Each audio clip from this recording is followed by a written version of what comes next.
ఏం చేశారండి? మన అమరావతిని అసలు ఏం చేశారు? హైదరాబాద్ తరహాలో అమరావతిని చేస్తానన్నారు, కానీ అసలు ఏం చేశారు? మనకు బీజేపీ వాళ్ళు ఎన్నో కోట్లు ఇచ్చినా సరే అవన్నీ నా మహానాడని అదే కార్యక్రమం పెట్టి డబ్బుని దుర్వినియోగం చేశారు, కానీ అమరావతిలో మాత్రం ఎక్కడ అసలు ఏమీ లేదు.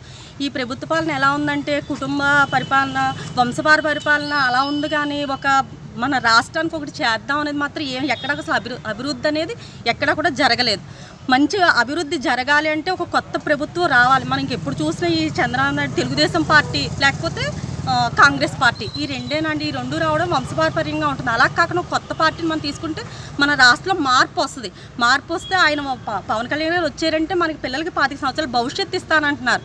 ఆయన వచ్చారంటే మార్పు అనేది ఖచ్చితంగా తీసుకొస్తారు. మేమంతా కూడా అసలు బయటికి రాము మహిళలు, కానీ ఆయన ఒక ఆశయాలని సిద్ధాంతాలు నచ్చి అలాంటి వ్యక్తి వస్తేనే మన రాష్ట్రం బాగుపడుతుంది. మేము పవన్ కళ్యాణ్ మరో గాంధీని చూస్తున్నాం. మొన్న ఆయన ట్రైన్లో ప్రయాణం చేస్తూ ఎంతోమంది సమస్యలు తెలుసుకున్నారు. నిజంగా ఆయన చూస్తుంటే మరో గాంధీ వచ్చారా అనేది అనిపిస్తుంది. ఆయన మేము ఒక వివేకానంద స్ఫూర్తిని చూస్తున్నాం, కానీ అలాంటి వ్యక్తి వస్తే మనకి మరో గాంధీ మరో వివేకానంద స్ఫూర్తి వచ్చినట్టు ఉంటుంది.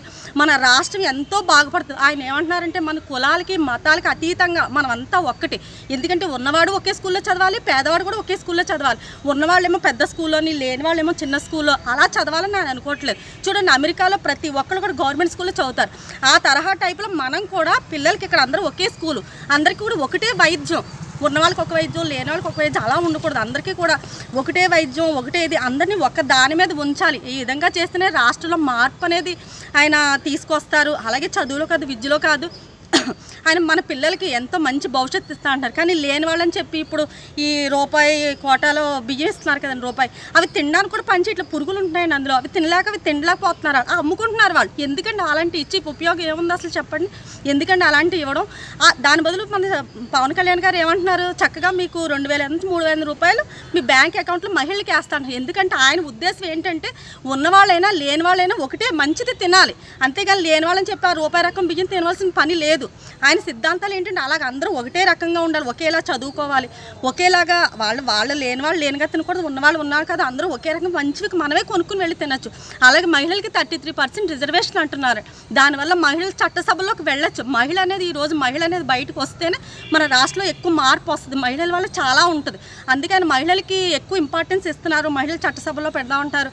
మహిళలకి ఇంకా ఆయన చాలా చేస్తూ ఉంటారు. మేము ఆయన ఒక సిద్ధాంతాలు ఆశయాలు నచ్చి అలాంటి ప్రభుత్వం వస్తే మనందరం కూడా ఒకటే మతం, మనదంతా ఒకటే కులం, అలా చేద్దాం ఉంటాండి. ఈ చంద్రబాబు నాయుడు ప్రభుత్వం, కాంగ్రెస్ ప్రభుత్వం అన్నీ చూసాం. ఇలా కాకుండా మనకు కొత్త ప్రభుత్వం అసలు కొత్త నాయకుడు వస్తే మాత్రం మనకి చాలా బాగుంటుంది. ప్రతి ఒక్కరు కూడా తెలుసుకుని ఆయనకి మనం చేద్దాం. Hello, this is your Nandu. Please do subscribe to New Waves Media.